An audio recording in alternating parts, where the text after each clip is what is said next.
Assalamualaikum warahmatullahi wabarakatuh, sahabatku semua, saudaraku semua. Jumpa lagi. Mudah-mudahan semuanya selalu sehat, selalu dalam kasih sayang Allah ya. Sehat lahir batin, dompetnya juga sehat ya. Mudah-mudahan sehat semua lah. Amin ya Allah. Jadi kita bagi-bagi cerita lagi nih. Bagi-bagi obrolan ngoceh-ngoceh ya. Mudah-mudahan ada manfaat yang bisa kita petik. Ada sebuah pertanyaan dari saudara kita. Beliau bertanya, Assalamualaikum warahmatullahi wabarakatuh. Saya seringkali mengalami kalau saya berusaha, saya berdoa, Allah itu tidak akan mengabulkan doa saya. Tapi kalau saya sudah pasrah, Allah langsung kabulkan doa saya. Mas Andi, kenapa justru di saat pasrah Allah mengabulkan doa-doa kita? Ya, ini pertanyaan yang ini bukan beliau saja yang bertanya, saya pun bertanya itu. Banyak kita minta sama Allah, belum tentu Allah kabulkan ya kan. Belum tentu Allah kasih. Awal-awalnya ya kita kadang ya menjadi gimana ya, dimanakah Allah di saat aku butuh kok nggak datang pertolongannya kan gitu. Di saat aku meminta kok nggak datang pemberiannya kan gitu. Kita kadang bertanya-tanya apa yang salah, kenapa Allah nggak kabulkan, kenapa Allah nggak kasih, kenapa Allah pelit, macam-macam lah. Suzon pula kita sama Allah kan. Jadi sebenarnya disitulah pelajaran Allah hendak memberitahu, ya kan? Sebenarnya jawaban sudah ada pada diri kita sendiri. Sering kita minta nggak dapat, tapi ketika nggak minta lagi, nggak ada lagi rasa, malah dapat. Nggak ada lagi keinginan, malah Allah kasih. Ya, di situ Allah hendak membuktikan bahwa Dialah yang maha berkehendak. Kalau dia sudah maha berkehendak ya mutlak. Bagaimanapun caranya kalau Allah sudah memberikan, ya ada saja jalannya. Mungkin bisa jadi pemberian Allah itu di saat kita sudah nggak kepingin lagi, nggak mau lagi, nggak ada minta-minta lagi. Ya, itu tandanya Allah memberikan di saat yang pas. Itu tandanya Allah memberikan di waktu yang tepat. Makanya jangan kita anggap begitu saja Allah memberikan. Segala sesuatu yang kita dapatkan di dunia ini bisa jadi ya mungkin berapa tahun belakangan kita sudah pernah minta, tapi baru dikasih itu sekarang. Gak begitu kita minta kemarin itu langsung dapat. Ya. Mengapa bang? Di saat saya butuh, saya ingin, saya kepingin, Allah gak langsung kasih bang. Tapi ketika saya sudah pasrah, Allah kasih syukur, Allah nggak kasih juga syukur. Malah Allah kasih bang. Ya di sini kan kita jadi bingung nih. Nah disitulah kita harus melihat, kita harus membaca. Terkadang kita meminta itu sama Allah itu bukan ini loh, bukan membutuhkan Allah. Terkadang mengatur Allah. Ya. Banyak kan kita itu minta itu mengatur. Berbeda meminta sama memohon dengan mengharap pertolongan Allah, mengharap pemberian Allah dengan mengatur Allah. Nah, makanya banyak doa-doa kita itu nggak makbul karena di situ kita tidak ada adab. Ya, Allah berikan kesusahan, mintanya senang. Allah berikan kesempitan rezeki, mintanya banyak uang, macam-macam. Nah, di situ kan kadang Allah juga murka. Kamu ku kasih susah, ku kasih sulit, ku kasih sempit, enggak kamu terima kehendakku kata Allah. Enggak bersyukur engkau katanya. Ya kan? Malah kau minta-minta keluar dari kesempitan ini. Ya wajarlah manusiawi kita minta-minta. Dikasih susah kita minta senang, wajar. Ya. Tetapi di situ sama Allah jadi kurang ajar. Bagi kita yang nggak paham, kita anggap wajar. Ya, bagi Allah itu kurang ajar. Di situ Allah nggak memberikan. Tapi di saat kita ridho, Allah lebih ridho lagi. Ini hambaku nggak banyak minta-minta. Ini hambaku apa yang ku kasih syukur aja dia. Ya kita nggak usah antara Tuhan dan makhluk lah. Antara kita sama anak kita saja. Berapa banyak anak kita coba? Misalkan anak kita ada 4 orang, ada 5 orang. Itu kan karakter beda-beda. Sifatnya beda-beda. Pembawaannya beda-beda. Mungkin ada sebagian anak itu banyak nuntut, banyak minta. Ini minta, itu minta. Ada juga salah satu di antara anak kita yang gak banyak permintaan. Malah kita sayang sama anak itu. Anak itu gak minta apa-apa, malah kita berikan. Ya, gak perlu dia minta-minta. Malah kita ada timbul kasihan, sayang. Ini anak ridho aja bawaannya. Pasti orang tua akan sayang sama anak itu. Pasti spesial anak itu dibanding anak-anak yang banyak nuntut tadi. Nah, antara anak sama orang tua saja begitu. Bagaimana makhluk sama Allah? Bagaimana makhluk sama Tuhan? Sudah banyak nikmat Allah yang Allah berikan, gak pernah kita syukuri. Kurang terus, ya kan? Banyak nikmat Allah yang Allah berikan, gak pernah kita nampak itu nikmat. Kita anggap itu azab terus, kita anggap itu susah terus, kita anggap itu jelek terus. Yang kita lihat orang lain, wah orang lain kok senang terus hidupnya, ya kepingin aku seperti dia.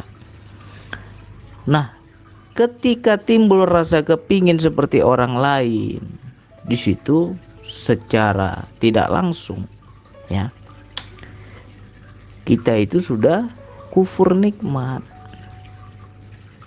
Secara tidak langsung kita sudah menolak kehendak Allah saat ini.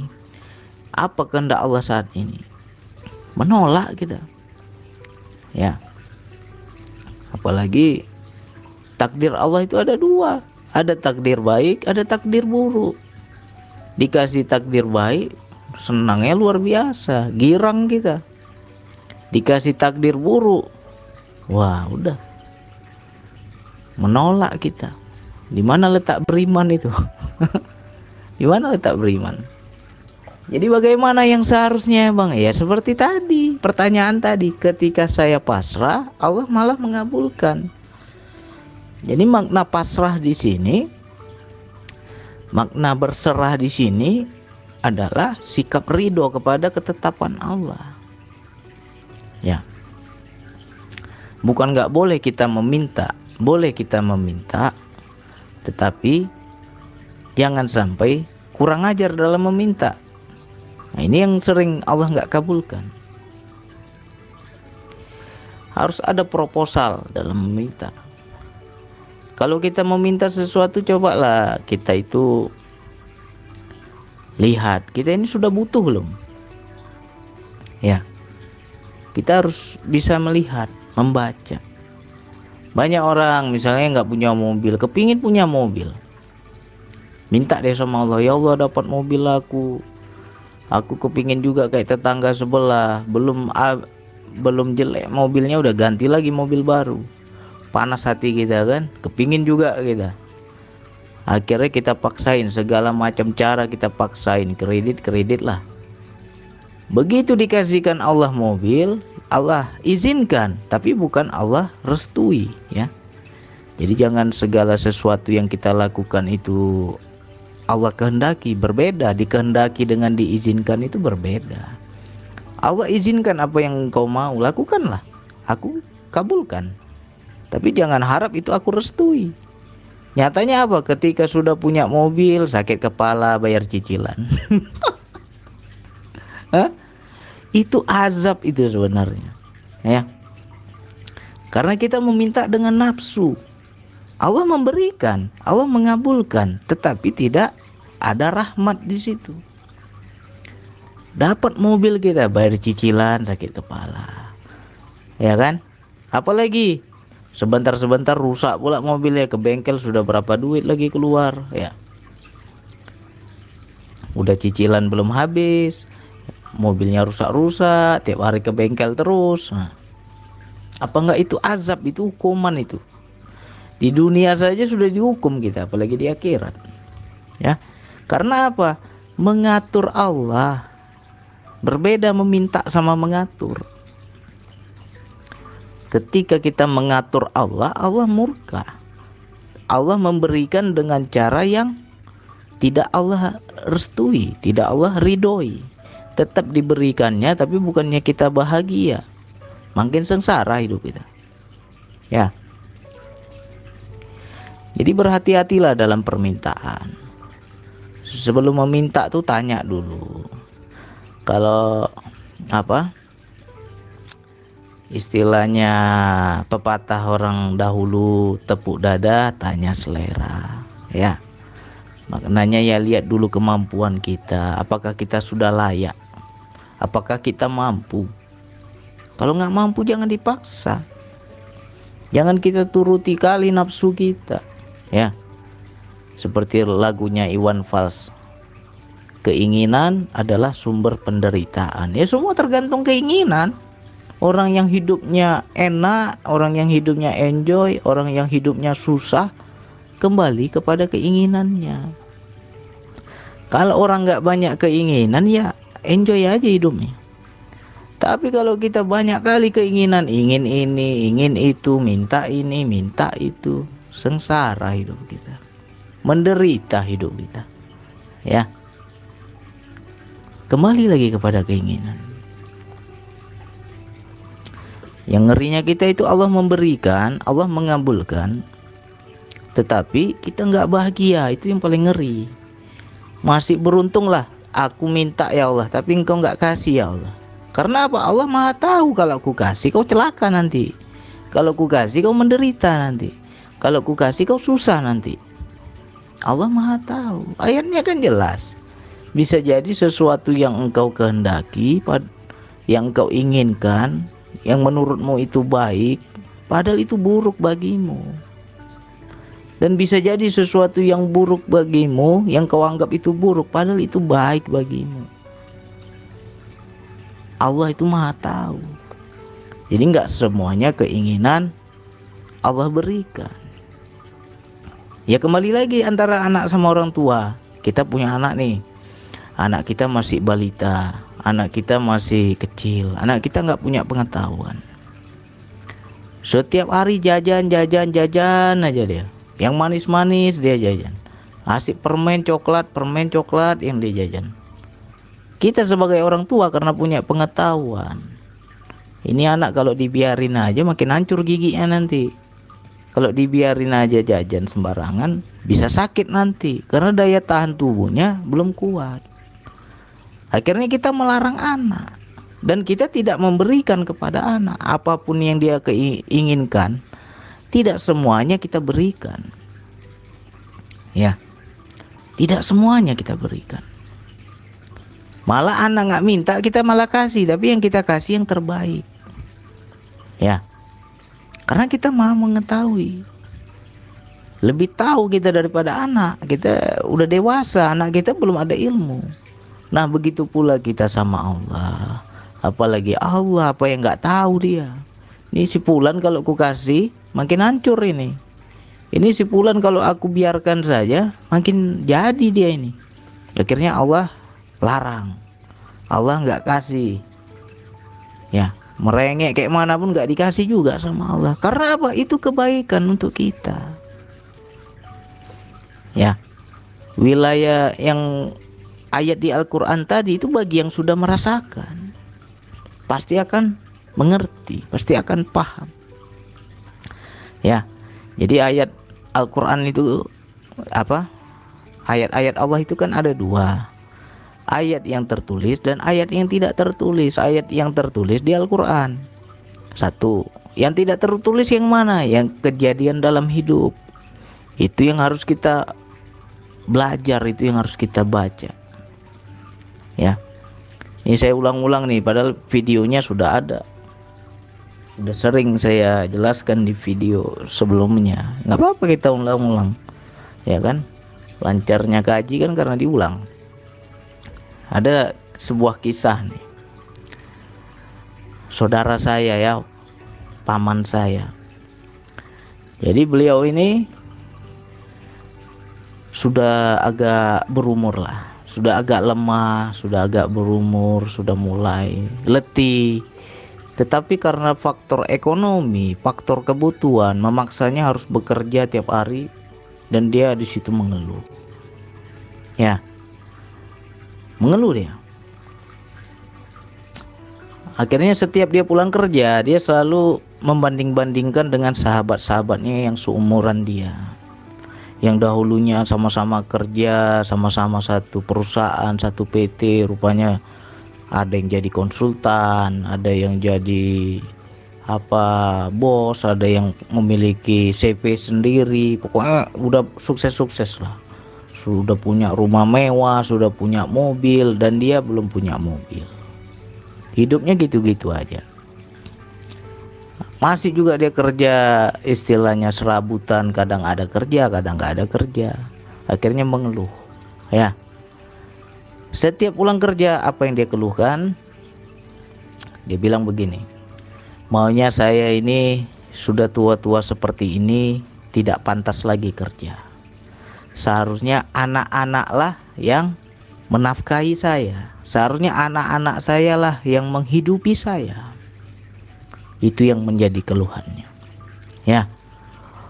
Jadi kalau saya ke rumahnya, beliau baru pulang kerja, itu sering tuh. Selalu itu saja yang dia ulang-ulang. Itu udah, kalau saya bilang sudah berpuluh kali dia ngomong itu. Makanya saya sampai hafal itu kalimat-kalimatnya. Ya. Sementara dia, anak-anaknya itu orang susah semua. Anak-anaknya itu orang nggak mampu semua. Nggak ada yang istilahnya jadi orang kaya, jadi bos, nggak ada. Berbeda sama sahabat-sahabatnya. Sahabat-sahabatnya anaknya jadi pegawai, anaknya wah hebat-hebat lah. Akhirnya apa? Karena sudah berumur dilarang kerja. Papa tak usah kerja lagi, di rumah aja. Pokoknya kebutuhan papa tiap hari, tiap bulan saya penuhi. Nah itu teman-temannya itu, anak-anaknya ngomong begitu. Akhirnya berceritalah temannya ini kepada dia. Di situ dia sakit kepala, membandingkan anaknya nggak bisa seperti itu. Akhirnya apa? Dia setiap hari harus kerja, banting tulang. Ya, mengeluhlah dia. Jadi berjalannya waktu, akhirnya Allah kabulkan apa yang dia ucapkan, apa yang dia inginkan. Tetapi caranya nggak enak. Kenapa? Allah berikan dia sakit stroke. Ketika dia sakit stroke, setengah badannya sudah lumpuh sebelah, dia harus di rumah saja, jalan pun dia istilahnya dia seret-seret, ya kan, udah nggak mampu lagi dia bekerja seperti orang normal. Dan di saat itulah baru Allah naikkan rezeki anaknya. Semua anak-anaknya ibaratnya ya berlebih lah dari sebelumnya. Akhirnya anak-anaknya lah yang menafkahi kehidupannya. Terkabul kan? Dia yang minta. Apa permintaannya? Maunya saya sudah tua begini, tidak kerja lagi. Seharusnya anak-anak lah yang menghidupi saya. Dan Allah kabulkan. Tetapi menderita. Itulah salah satu contoh ayat di Al-Quran tadi. Bisa jadi sesuatu yang engkau inginkan, menurutmu itu baik, padahal itu buruk bagimu. Ya, itu ayat kauniyah. Ayat yang ditulis di Al-Quran, kita terapkan dalam kehidupan. Ada tuh ayat Allah itu. Akhirnya di rumah saja nggak ngapa-ngapain, anaknya lah yang menghidupinya. Lantas di saat dia sudah mulai nggak produktif lagi, dia sudah mulai down lah istilahnya, mentalnya, kejiwaannya udah makin melemah, nggak semangat lagi, pokoknya tambah mengeluh lagi. Ya, akhirnya Saya main-main ke rumahnya, di situ saya buka semua. Saya buka semua, terdiam beliau. Nggak sadar menangis, nggak sadar menetes air matanya. Baru dia tahu rasa. Apa saya bilang? Paman pernah nggak ingat ini kalimat yang paman pernah ucapkan? Bukan pernah lagi, udah terlalu sering ini. Dan saya sering dengar ini. Ya. Kalau bisa, saya udah tua begini, jangan kerja lagi. Tapi anak-anaklah yang menghidupi saya. Sekarang Allah kabulkan, kenapa nggak bahagia? Saya bilang, kok tambah ngeluh? Di situ beliau menangis. Ya. Jadi nggak semuanya keinginan kita itu sesuai dengan keinginan kita. Jadi kalau Allah nggak kasih, berbahagialah. Aku sudah minta sesuatu bang, tapi Allah belum kasih sampai sekarang bang. Berbahagialah kamu. Bersyukurlah kamu. Allah tidak memberikan dengan kemurkaannya. Kalau dia berikan dengan kemurkaannya, makin susah hidup kita. Kalau tahu kayak gini, nggak mau aku minta ya Allah. Nyesal aku minta ya Allah. Nggak mau aku minta. Ya. Kalau kita tahu akan terjadi sesuatu yang makin gak enak, gak akan kita minta. Jadi berhati-hati dalam permintaan. Jangan sampai kita minta itu ngatur. Banyak kejadian-kejadian dalam hidup itu banyak. Ya. Nah, ini salah satu contoh lagi, bukan dari pribadi saya nih. Pengalaman pribadi, padahal itu kalimatnya baik, tapi ternyata Allah murka loh. Ya. Allah murka. Jadi ayah saya itu sudah sakit. Ya, ayah saya sudah almarhum. Jadi di masa beliau sakit itu, bawa ke rumah sakit, di situ nafasnya tinggal satu-satu. Saya nggak tega ngelihat nafasnya tinggal satu-satu itu. Lalu saya berdoa kepada Allah. Ya Allah, janganlah Engkau cabut nyawa ayahku dengan secara paksa ya Allah. Kasihan dia ya Allah. Cabutlah dengan lembut ya Allah. Ternyata Allah murka. Kenapa bisa murka? Akhirnya nggak jadi ayah saya itu meninggal. Dibikin koma berbulan-bulan. Ya. Akhirnya disitulah ketika kami sudah betul-betul pasrah. Ya Allah, semua kembali kepadamu. Semua kembali kepada kehendak-Mu. Aku nggak punya daya lagi ya Allah. Nah ketika pasrah udah berapa bulan ayah saya tergeletak saja di tempat tidur. Baru Allah panggil. Kalau saya tahu permintaan saya itu dicabut pelan-pelan, bakal begitu, saya nggak akan minta, nyesal saya minta. Ya, ini sering terjadi dalam kehidupan, cuma kita nggak bisa baca, kita nggak paham. Ternyata setelah saya sadari, aku yang minta itu. Janganlah ya Allah, nggak tega aku lihatnya ya Allah. Jangan sampai dia merasakan kesakitan ya Allah. Ternyata apa yang terjadi? Gak jadi ya saya meninggal di rumah sakit itu. Sembuh lagi dia. Normal lagi nafasnya, tapi berbulan-bulan kami rawat di rumah. Nah, itulah permintaan kan? Kau yang minta pelan-pelan katanya.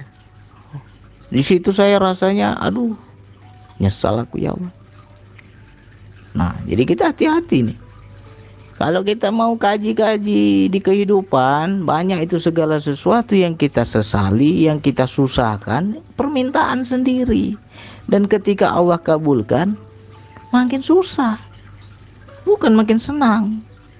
Ya, memang kalau dibilang tentang macam ayah saya, ya ajal di tangan Tuhan, ajal di tangan Allah. Tapi di situ saya mendapat teguran keras. Kau yang minta ini katanya. Ya. Padahal kalau seandainya saya nggak minta, bisa jadi di rumah sakit berapa bulan yang lalu sudah meninggal itu. Ya, cuma karena kita nggak tega ngelihatnya, kita berdoa kepada Allah. Tapi malah yang terjadi, malah ya nggak sesuai yang kita harapkan. Ya, banyaklah contoh-contoh di kehidupan. Ada dua kan tadi kan yang sudah saya ceritakan, satu paman saya, satu ayah saya. Nah, bagaimana bagi teman-teman yang lain? Hati-hati dalam permintaan, ya. Jangan sampai kita, ya doa kita baik, minta kita baik, tapi Allah Maha tahu mana yang lebih baik. Jangan maksa sama Allah, jangan mengatur Allah. Ya, luar biasa murkanya Allah kalau Allah itu diatur-atur. Ya, jadi kalau ditanya kenapa ketika saya berusaha, saya berdoa, saya mati-matian kepingin dapat, gak dapat bang. Tapi ketika saya nggak ada lagi keinginan, malah di situ dapat. Ya, tanya lagi kepada diri sendiri, apakah kita meminta itu mengatur? Kalau kita mengatur, murka Allah. Nah, jadi kalau nggak dapat ketika kita meminta itu, jangan kita menganggap Allah itu nggak bisa memberikan. Sejatinya Dia Maha tahu apa yang terbaik untuk kita. Kitanya saja yang nggak tahu. Ayatnya sudah jelas itu di Al-Quran.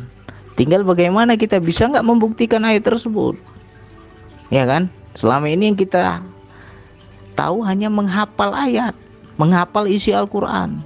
Tapi sudahkah kita menerapkan dalam kehidupan? Sudahkah kita membuktikan dalam kehidupan ayat-ayat Allah itu?